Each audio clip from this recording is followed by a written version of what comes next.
I am the director of children's ministry for the Discipleship Ministries out of Nashville. And this resource is Safer Sanctuaries is near and dear to my heart. As we have been working on this, I've been with Discipleship Ministries since July of 2019, and this was predated my arrival at the agency. I had worked on this as soon as I said yes to the position. So this has been a major work in progress over the last several years. The original resource was created in 1998. And it was, if you have a copy of that, or if you've used that over the years, you'll realize that it's much more of a legal kind of language resource. And so our visible and efforts tried to shift this, and we accomplished this task from moving this resource from a kind of a shock value, fear factor resource to scare people into using it with full of policies, that rules that they must follow, to a more ministry opportunity. And so I've kind of named this workshop and this webinar Moving from Fear to Flourish, as we transition from the older resource of Safe Sanctuaries to the new resource that is the Safer Sanctuaries resource, allows us to utilize this resource as a ministry component. And so therefore, all of us as a congregation have buy-in. We have opportunity to utilize this resource. It's not segregated to just certain programming events or certain ministry areas of our church, but for everybody within the context of our church contexts, we utilize this resource. Let's begin with a prayer, and then we'll get started. Would you pray with me? Gracious and most merciful God, you have brought us together in witness to your love of all children, youth, and vulnerable adults. Open our hearts and minds in this moment and prepare us to receive your message. Show us your will and fill us to overflowing with courage to face the reality of abuse. Give us energy and dedication, enough to make this, your church, a holy and hallowed place where all your children may be safe and secure as they grow in their faith and in their knowledge of your presence in their lives. Amen. If you're familiar with the old Safe Sanctuaries resource, you know that there were several updated versions that came out throughout the years after 1998 when the original one came out. The colors of the covers changed. The material didn't necessarily change as much as the addition to youth or pastors or whatever area of the ministry. And so with this new resource, we've tried to provide, and we have done, a comprehensive, exhaustive, updated of the materials that combines every separate edition of previous editions that were previously published, including the virtual world, as well as older adults and youth and children, obviously. We've updated ratios and suggestions to meet the expanded definition of vulnerability as we get into this training and we define abuse as for vulnerable people. Who is vulnerable? And if we're completely honest with ourselves, we all are. And so we all find ourselves within the congregation at some point being vulnerable to something. And so that includes all of us. And so if we're honest about that, that's a major shift in how we view and utilize this resource. There are chapters in the new book about trauma-informed approaches. That's something new to children's ministry especially, but the children that are coming to our churches, coming to our events and to our ministry opportunities are experiencing a lot of trauma from their past childhoods. Parents are coming with this PTSD within their lives as well. We've learned things like what an ACE is, an adverse childhood experience, and that weighs in on how we approach these kids, and we'll get into that a little bit later as well. This new resource combines multiple authors, so it's not just one voice, but it's multiple authors, experts in the fields of areas that include camping, overnight retreats, the LGBTQIA+ audience and area of the society, considerations there, online safety. How do we deal with online safety coming out of the pandemic? That has certainly shifted and changed dramatically from what we experienced before the pandemic. Disabilities and ADA compliance and more. And so each each chapter throughout the book, after the general policies and rules that are appropriate for all ages and all audiences, are broken down into specific areas that you may find yourselves discovering and living in a whole lot more than other chapters.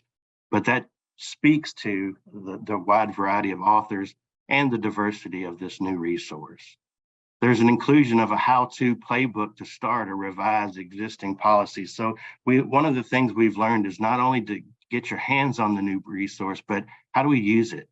How do we create a policy? How do we build one within our local church to make it look unique to our congregations? And so there's inclusion of how to do that and beginning steps to get that implemented in your churches. And then obviously the updated forms and appendices in the back are updated and current as well.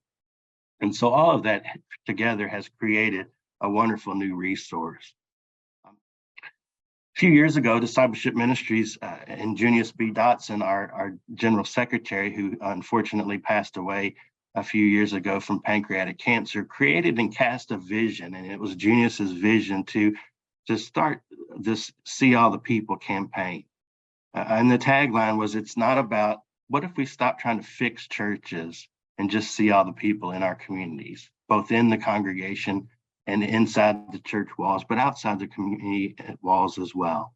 And what do we, so it's not about fixing churches, it's more about just developing and nurturing relationships with the folks that we encounter.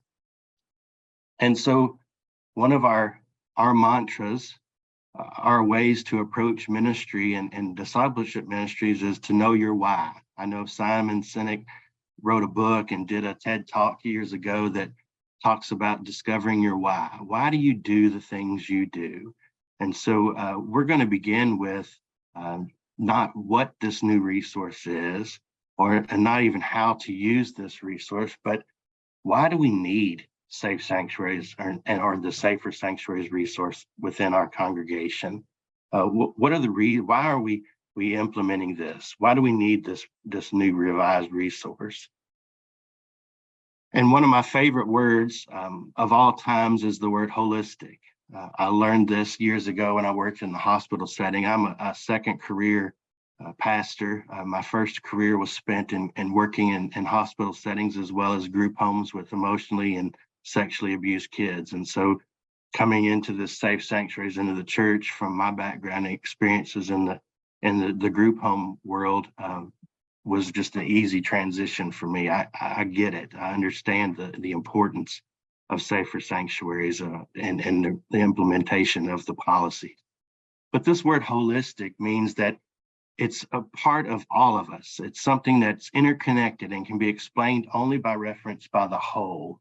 So it's the holistic approach to the congregation's response. Everybody has a part to play. Everybody has the opportunity to be involved and have buy-in. And so once we get to this holistic approach with Safe Sanctuaries, we're not going to get pushback from things like, why do we need this?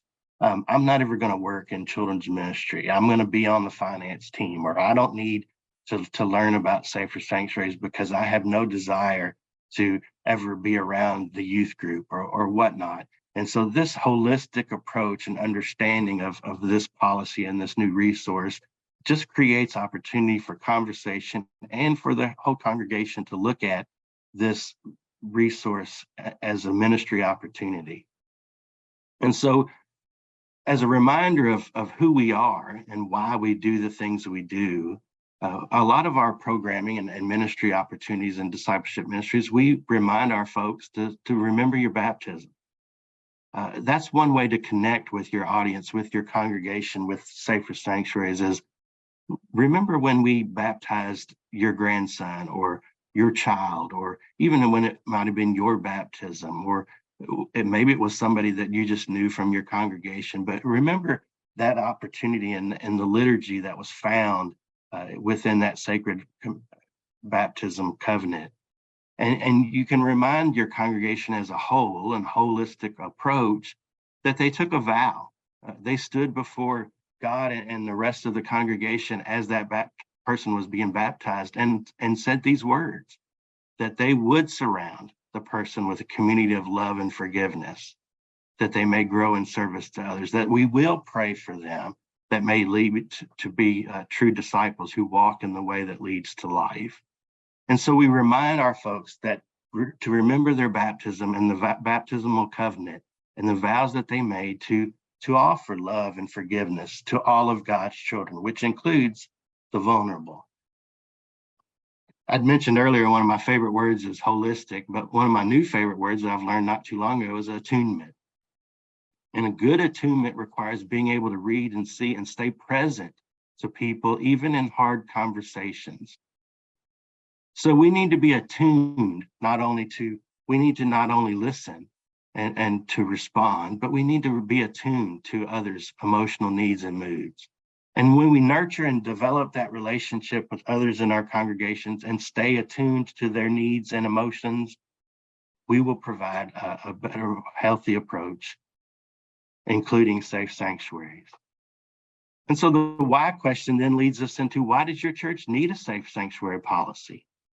Why do you need this? Why are you here? Are you here today because your leaders, your church pastor told you you have to, or you get credit for it as you're getting your names written down? But I hope that as we leave here today, you'll understand why your church needs a policy. It's not just another list of rules and regulations that we have to follow. It's an opportunity to minister to those that need ministry the most. And there's a lot of reasons to implement the safe sanctuary policy. And one of the first reasons you're going to get pushback or responses you'll get pushback from your people is, well, that kind of stuff doesn't happen here. We're a safe church. We're in a small community. It doesn't just, those kind of things happen other places, but it doesn't happen to us. And if you don't remember anything else that I say today, this is one of the most important things that I'm going to say. Remind yourself and your people in your congregation, it's not if it happens, but when it happens. Are you going to be prepared? Are you going to be panicking because you didn't have this in place and know what to do when it does happen? Because I believe you me, it will happen. I've served in churches where they didn't even have alarm systems. We don't need them. We leave our car doors unlocked. We leave our windows rolled down. We leave our front doors open. Nothing like that happens here. And then within a matter of weeks, a few miles down the road, a car was broken into. It happens everywhere. And it happens more and more often in our churches. And so we need to be proactive and prepared. Another reason to implement safer sanctuaries is that it's a both and policy. And what do I mean by that? Well, most people will say why we offer safer sanctuaries is to protect the vulnerable from abuse, which is true. But it's equally important to protect ourselves as staff and volunteers from unfounded accusations. And so it's not only to protect the vulnerable, but it's protect us. And as you remind your folks as they go through safe sanctuaries, or you go through safe sanctuaries training and learnings and understandings, it's to also protect us equally. And churches are notorious for being high risk for trust. We used to, in the olden days, they would have those yellow diamonds that would say safe place at the YMCAs, and some churches even had them. But this trusting attitude also persists in the face of questions and reports of misconduct. A lot of times we have that image in our minds of that perpetrator of the abuser is that stranger in a van that wears a trench coat. Nothing against you if you wear trench coats or drive vans, but we have that image in our minds of that's what the abuser looks like. But in reality, most abuse is perpetrated by an individual that child or the victim already knows and trusts. It could be someone that's sitting down the pew from you that for years that you just didn't know that about. And we feel like we know everybody in our churches. And that's one of the reasons that makes church high risk for abuse. We also provide opportunities for close contact and close personal relationships with children and youth especially. The youth go down to the basement where behind closed doors where there's no windows and nobody else wants to go down there because they're loud and rowdy. And so if a perpetrator goes down there, they've got ample space and opportunity there. And we don't think anything of it. We're also notoriously inactive when it comes to screening volunteers. I joked the other day in a staff meeting that used to be The way we recruit volunteers in a joking fashion, of course, but was for Bible school and big events like that was raise your hand if you have a pulse. Okay, you're in. We need all the volunteers we can get. And we don't screen the volunteers, and we don't do the background checks, and we don't do our due diligence before we let some total stranger on board and welcome. There's other positive reasons to implement a safe sanctuaries policy as well. It creates a safe haven, an opportunity to know that everybody that comes there is safe. Elijah knew when he came into my ministry opportunities, he was going to be safe and he was going to be protected. It's an opportunity to teach justice and compassion, not just read the scripture passage from Matthew's gospel of the sheep and goats, but to live it and to offer examples through safe sanctuaries encounters. It's also a place to truly connect in a healthy manner, healthy touch, healthy conversations, healthy, appropriate behavior. And finally, it gives an opportunity to respond to painful scripture passages. We tend to avoid, especially in children's ministry, those difficult passages. We use an old McDonald way of reading the Bible. Here a verse, there a verse, everywhere a verse. But we avoid the scripture passages that are painful and difficult. But yet children and adults especially are going through those same painful issues in their lives. And we need to talk about it. And we need to have a faith-driven response. So I wonder, as you think about your safe sanctuary system in your church, if you have one already in place, how would you describe it? And as you think about that, is there a difference in how you would describe it versus someone that's not already a part of your church? That first-time visitor of families, of a nursery child and of maybe an elementary child, how would they describe your safe sanctuary policy of their first encounter in your church? How would someone that's not been in your church very often describe it? Would they be the same responses that your congregation gives, or would they be completely different? And if they're vastly different, that's a problem and a concern that we need to address. A holistic approach to safe sanctuary should include some of these things. Well, it should include all of these things. The first is to have a pastoral eye. And taking a pastoral eye will change the culture of your church. And I'm not saying that we all have to be seminary graduates to have a pastoral eye. But pastoral eye and approach to ministry opportunities can happen with anybody. And just looking for opportunity to minister in each encounter will change the culture of your whole church. We also need to learn how to recognize the signs of abuse. And as we get into talking about abuse, there's identifying and understanding that this may trigger some sensitive issues and maybe in yourself or others. We may not even realize that we have PTSD from something that happened to us years ago. And we start talking about abuse in certain ways, all of a sudden we feel uncomfortable. We start to feel sick to our stomachs. We start to identify something's not right. Why is this? Well, maybe it triggered something. But we also need to be even more aware that those folks that we're training that are going through safe sanctuary training in our congregations, it may trigger something in them as well. And to be vulnerable and honest that if this is upsetting or this bothers you, take a step back, because you're not going to do any good and potentially more damage if this triggers something in you and you respond in an appropriate way. But understanding and identifying these triggers in both you and others that you serve with. And we know that the statistics are out there, and they used to be in the 1998 version, the original version of Safe Sanctuaries. It was a scary kind of legalistic approach to the resource. We'll just shock you. We know these statistics. And let me just say in this paragraph on this slide, I've seen literally every one of these. I've seen the sexual abuse by the teenage boy. I've seen the prostitution of a 13-year-old girl because she was the good-looking one in the family so that her mom's boyfriend could pay off his drug debts. 13. I've seen the abuse that's happened in these kids, the sexual abuse, and then they acted out on someone else. I've seen camp counselors act inappropriately. And so these aren't just made up statistics. These are real. And the identities of the alleged abusers are from anywhere from parents to aunts to uncles to family friends to teachers to childcare workers to counselors to Sunday school teachers to complete strangers. And so even now in today's, we see on the news, if you don't have to turn the news on for very long to know that these statistics are real and they're going up higher and higher and higher and more often seen. And we need to define abuse. And when I say abuse, most of us may think of physical abuse first because that's easy to see, the black eye, the bruising. But there's other areas of abuse as well that we need to understand.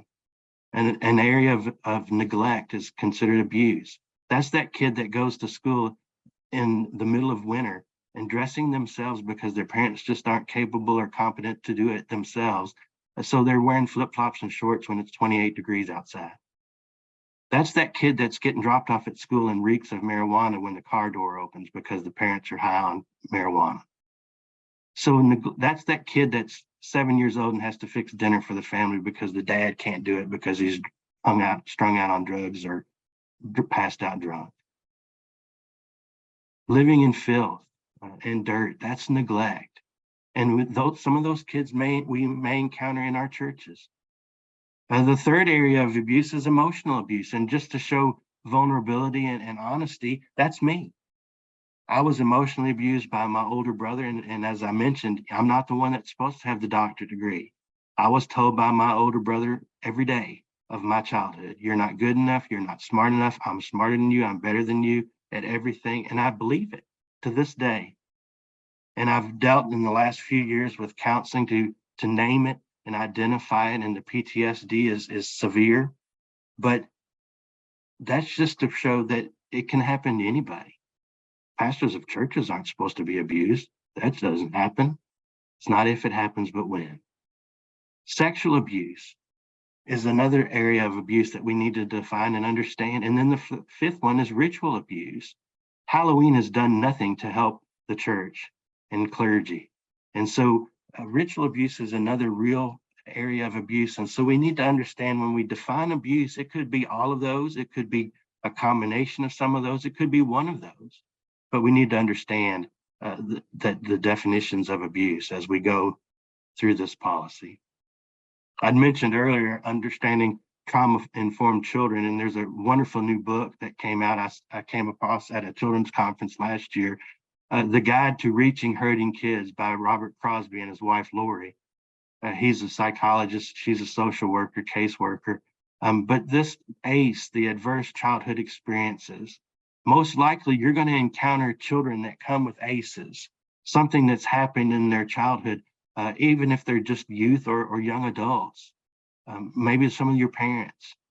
But this is a whole new approach to how we relate and how we connect and nurture those relationships. That's different than 1956 when we had to talk to kids. And so we need to be informed about this trauma-informed children.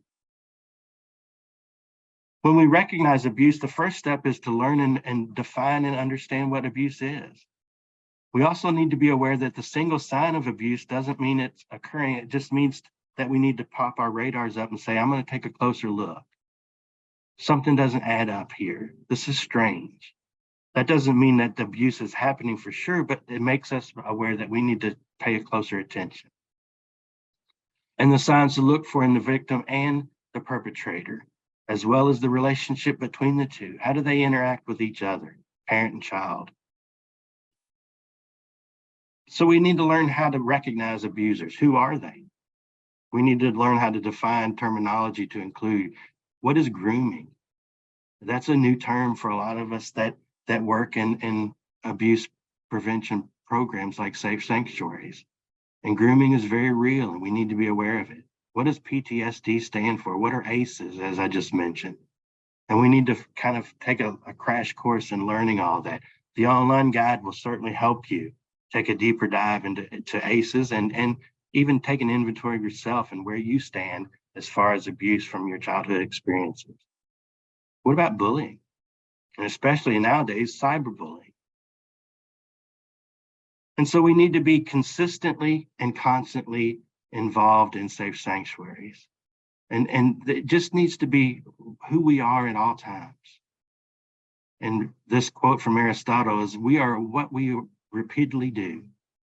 Excellence then is not an act, but a habit." So we need to be habitual in enforcing this safe sanctuary policy in everything we do, and to where it becomes like, for me, when I walk in a room, I know if I'm walking in a room and the child has been sexually abused, if I stand in the doorway, that's a problem, because an abused child, especially a sexually abused child, is looking for a way out. They don't want to feel trapped. And if there's no other door in that space and I'm blocking the only doorway, they're going to shut down and act out. I know that because I've done it repeatedly, and it becomes a habitual part of my response. We need to live into the policy. We also need to create champions. Who are those people in your congregations that champion safe sanctuaries? And we may immediately think, well, I don't want to work with youth. I don't want to have anything to do with children's ministry. I don't think I want to champion. I just want to serve on trustees. Or I did this training last week with New Mexico, and one guy said, I'm on the finance team. What do I need to do? I'm like, perfect. Somebody's got to do all the background check payments and get all that involved. You can be a champ. Trustees can champion safe sanctuaries by looking at all the doors and the physical building structures around your church campus. And so we need to find those people that are the champions of this, that are just all in about this is important to them. They know their why. Their why includes protecting the vulnerable. We also need to appoint go-to persons. There need to be people in your congregation, and it may be you that's the go-to person. If there's a safe sanctuaries issue or a concern that needs to be reported, who are the go-to people? Do you have those people programmed in your cell phones? Are they automatically have the ability to automatically be contacted? I learned this in the hospital system as well. You need to document everything. If it's not written down, if it's not documented, nurses stations would always say, if it isn't documented, it didn't happen. And especially in our world of unfounded accusations in the court of law, if it's not written down and documented, we don't stand a chance. So in the new resource, as well as in the old one, but in the new resource, updated policies and samples of how to document everything are right there for you. Another way to create a holistic approach is to incorporate and celebrate together. Have opportunities in your worship services on Sundays or Saturday nights, or whenever you worship together as a congregation. Maybe just incorporate safe sanctuaries language in your prayer that week. Or maybe you mention it in a sermon, or have the pastor worship songs incorporated in everything you do, so that again, it becomes just a holistic approach to who you are as a congregation and as a faith community. The policy itself is a 4-part policy, and those 4 parts are there before you. The first is screening, and then supervision, and then reporting and responding. And under screening, the first part of the policy, you're going to have to do things, you're going to encounter things like background checks. And we want to make sure background checks are done every 2 years. And if you live in a transitional community, that means if you have a lot of your volunteers coming and going quite frequently. I worked in a church, well, the church where Elijah was across the street from a community that was full of UPS pilots who got relocated quite a bit. And so I found myself having a whole slew of new volunteers every year. So we would do background checks every year, but you want to at least do them every 2 years and keep them current. Find that Sally in your congregation that's an administrative person that loves to do data entry, and keep a spreadsheet and know when those background checks need to be run again. You want to contact references. I jokingly say that I want to adopt a cat, and my wife does not want a cat, so I probably won't get a cat. But in order to adopt a cat, you have to put 3 references that will be contacted of how you're going to raise that cat. And if I have to put 3 references that are going to be contacted on a cat adoption application, certainly on a volunteer for Safe Sanctuaries training an approved leader, we need to contact those references. We need to do our due diligence. We want to make sure that people are involved in the life of the church for at least 6 months before we just turn them loose to lead children and youth or vulnerable adults. They can serve alongside someone that's already been Safe Sanctuary approved for 6 months, and then they can be approved, but we don't want to just turn them loose to day one. Under the category of supervision, you want to participate in annual trainings. So again, incorporate this annual training into all you do during the year. Maybe you want to do it at the beginning of the summer, before Bible school, before youth retreats and overnights. Train your folks. Maybe you want to do a back to school bash and do it. Maybe you want to do it right after church around a meal so that everybody stays and participates.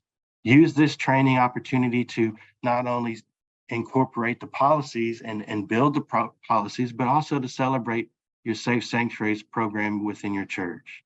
Share stories and conversations about where you saw ministry happening. You want to make sure under supervision that everything happens open view.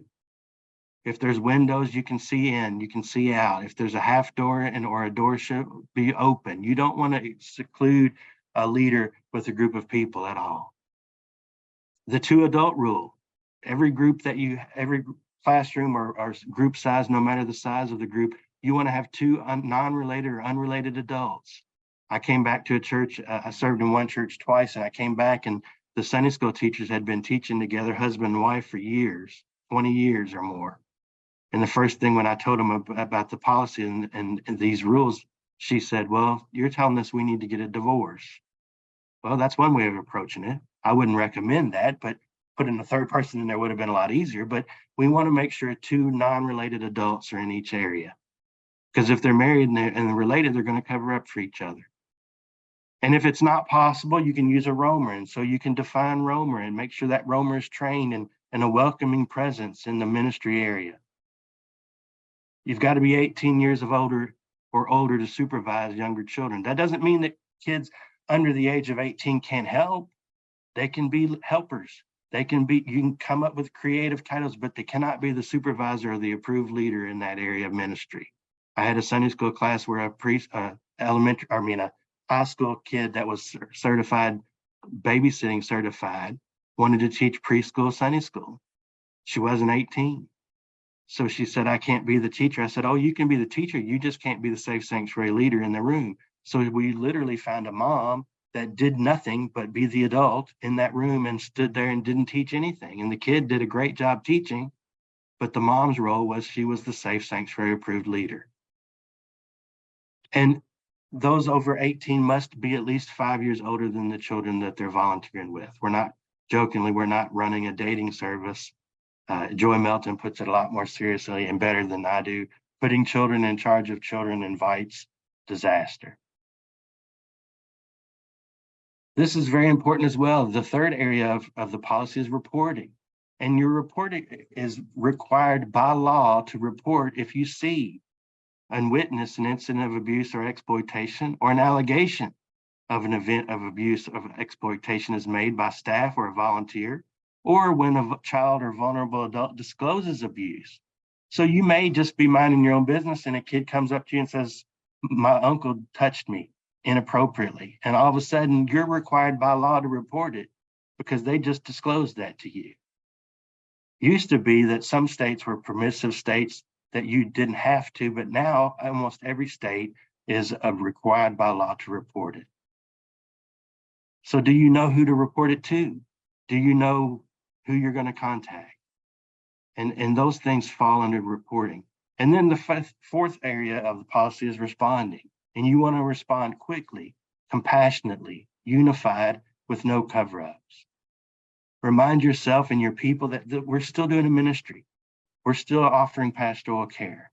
No matter how serious or upsetting the situation could be or is, we still want to have a pastoral care heart when we respond. This bullseye kind of gives us an opportunity to create this culture shift, this paradigm shift of using safer sanctuaries as a culture changing mechanism rather than just a policy. If we implement it only in the ministries and programs and events of activities like Bible school, youth retreats, and it stays out there in that black area, then it's not doing effectively all it should be doing for our churches. But instead, the unique pathway and system that is our church, every congregation looks a little differently. How we implement and create our policies are going to look a little differently. I had a conversation with a church in California one time and said, are your doors remaining open, because of the supervision piece of the policy? And she's like, Kevin, all our doors are outside doors. We don't have any interior doors. We're in California. Weather's always nice. I'm like, yeah, that's a problem. So we need to create a policy that's unique and looks differently than maybe others do. There's going to be some commonalities, but are we creating a system that's unique to our congregation and context? And finally, that's going to lead us into that culture shifting area of discipleship.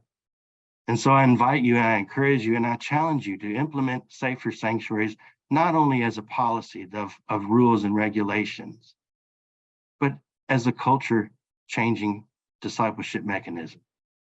The opportunity of safe sanctuaries is going to change the congregation that you serve. And if you live the policy and you do what you say you do, it's just going to enhance and make ministry that much more healthy and vital in your congregations. Remember, the sheep asked, when did we feed the hungry or visit the sick or clothe the naked? It became so ingrained in who they were, and then stop and say, I'm going to go feed the hungry. It just became instinctual. And as we live into this policy of safer sanctuaries, I encourage you and invite you and challenge you to make it instinctive for the holistic body of your congregation to do what you say you're going to do.